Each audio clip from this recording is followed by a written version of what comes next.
গণভোট সহ 5 দফা দাবিতে 8 দলের উদ্যোগে আয়োজিত আজকের এই বিশাল জনসমুদ্রে এ পর্যায়ে প্রধান অতিথির বক্তব্য রাখবেন বাংলাদেশের মুক্তিকামী মানুষের প্রিয় নেতা, মানবিক নেতা, বাংলাদেশ জামাত ইসলামীর সংগ্রামী আমিরে জামাত ডাক্তার শফিকুর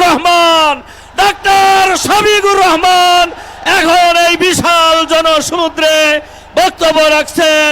নারায়ে তাকবীর, নারায়ে তাকবীর।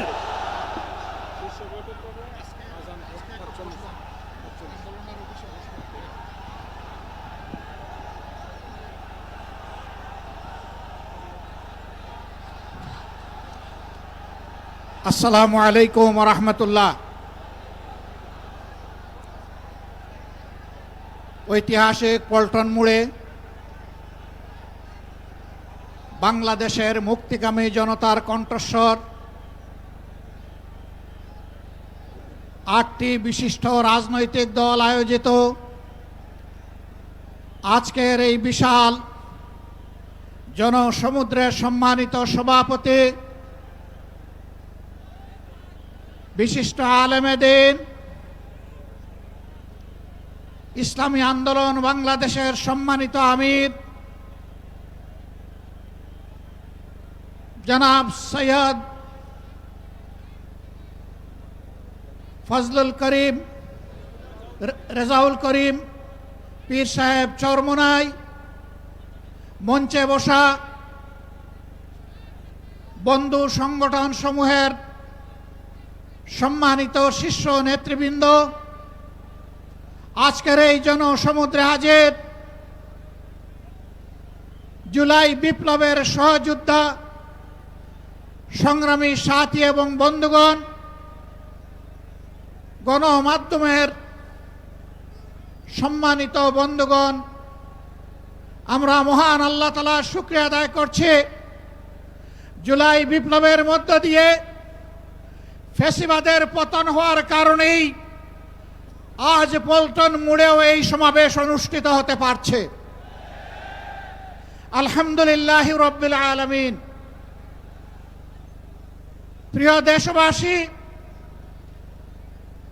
আসরের নামাজের সময় আসন্ন হয়, আমি খুব সংক্ষেপে 2-1টি কথা বলেই সভাপতি সাহেবকে আমরা তার বক্তব্য প্রদান করার জন্য আহ্বান জানাবো ইনশাআল্লাহ। আমাদের দাবি খুব বেশি নয়, অস্পষ্ট নয়, দাবি কম, খুবই সুস্পষ্ট। 1 নম্বর দাবি হচ্ছে জুলাই বিপ্লবকে স্বীকৃতি দিতে হবে। যারা জুলাই বিপ্লব মানবেন না তাদের জন্য 26 সালে কোনো নির্বাচন নাই। 26-এর নির্বাচন দেখতে হলে আগে জুলাই বিপ্লবের স্বীকৃতি লাগবে। আর জুলাই বিপ্লবের স্বীকৃতি দিতে হলে জুলাই সনদের আইনি ভিত্তি দিতেই হবে। এই আইনি ভিত্তি ছাড়া কোনো নির্বাচন অনুষ্ঠান হওয়ার কোনো সম্ভাবনা নেই। কখন হবে এই আইনি ভিত্তির গোড়াপত্তন? এদেশের মুক্তিকামী মানুষের কথা একটাই, জাতীয় সংসদ নির্বাচনের আগে গণভোট অনুষ্ঠিত হতে হবে। গণভোটের ব্যাপারে সকল দল একমত, তাহলে তারিখ নিয়ে এই বায়নাবাজি কেন? একমত হয়ে যখন স্বাক্ষর করেছি সবাই, তখন গণভোট আগে হওয়াই হচ্ছে যুক্তিযুক্ত। এর মধ্য দিয়ে আইনি ভিত্তির পাটাতন তৈরি হবে ইনশাআল্লাহ, এবং এর ভিত্তিতেই আগামী জাতীয় সংসদের নির্বাচন অনুষ্ঠিত হবে। ওই নির্বাচন যখন অনুষ্ঠিত হবে তখন আর কোনো সংশয় সন্দেহ থাকবে না। আমরা চাই আগামী ফেব্রুয়ারিতে রোজার আগেই জাতীয় সংসদ নির্বাচন অনুষ্ঠিত হোক। এইটা দিয়ে কেউ ধূম্রজাল সৃষ্টি করার পায়তারা চালাবেন না, উদূর পিণ্ডি বুদির গাড়ে ফেলবেন না। আমরা জাতীয় ঐক্যমত কমিশনে গিয়ে সকল দল আমাদের মতামত দিয়েছি। এই 8 দলের পক্ষ থেকে ডজন খানেক নোট অফ ডিসেন্ট আমরা দেই নাই। আমরা প্রস্তাবনা রাখলে যৌক্তিক মনে করে সেখানে আলাপ আলোচনায় আমরা ইতিবাচক মত দিয়েছি। এরপরে সংখ্যাগরিষ্ঠ দলের মতামতের ভিত্তিতে একটা চার্টার তৈরি হয়েছে। এটি হচ্ছে গণতন্ত্রের কথা, যে সংখ্যাগরিষ্ঠ যা বলবে বাকিরা তাই মেনে নেবে। কিন্তু আমরা দেখলাম না, কেউ কেউ তা মেনে নিতে রাজি নন। জুলাই সনদেই যদি আপনি গণতন্ত্রের প্রতি শ্রদ্ধা না দেখান, জাতীয় নির্বাচনে আপনি শ্রদ্ধা দেখাবেন কিভাবে? এই জায়গায় আসতে হবে। সকল বায়না ভুলে যান। জুলাই শহীদের রক্তের প্রতি সম্মান দেখান।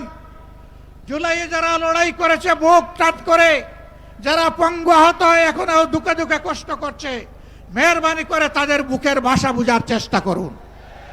আমার ভাই আল্লামা মামুনুল হক সাহেব বলেছেন, লড়াই করে ফ্যাসিবাদ বিদায় করেছি, লড়াই করে জনগণের দাবি আদায় করব।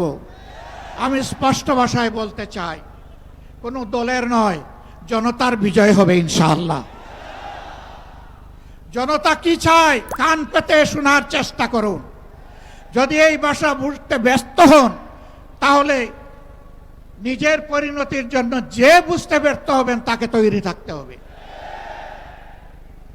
আমরা কথা দিচ্ছি বাংলাদেশের জনগণকে, আমাদের সহযোদ্ধারা আমাদের হাতে এনে মুক্তির প্রাথমিক পরিবেশটা উপহার দিয়েছে। আমরা জনগণের মুক্তি আদায় করেই গড়ে ফিরবো ইনশাআল্লাহ। আমরা ভদ্র ভাষায় কথা বলছি, ভদ্র ভাষায় কথা বলবো, কিন্তু আমাদের দাবির ব্যাপারে আমরা হিমালয়ের মতো অনড় থাকব।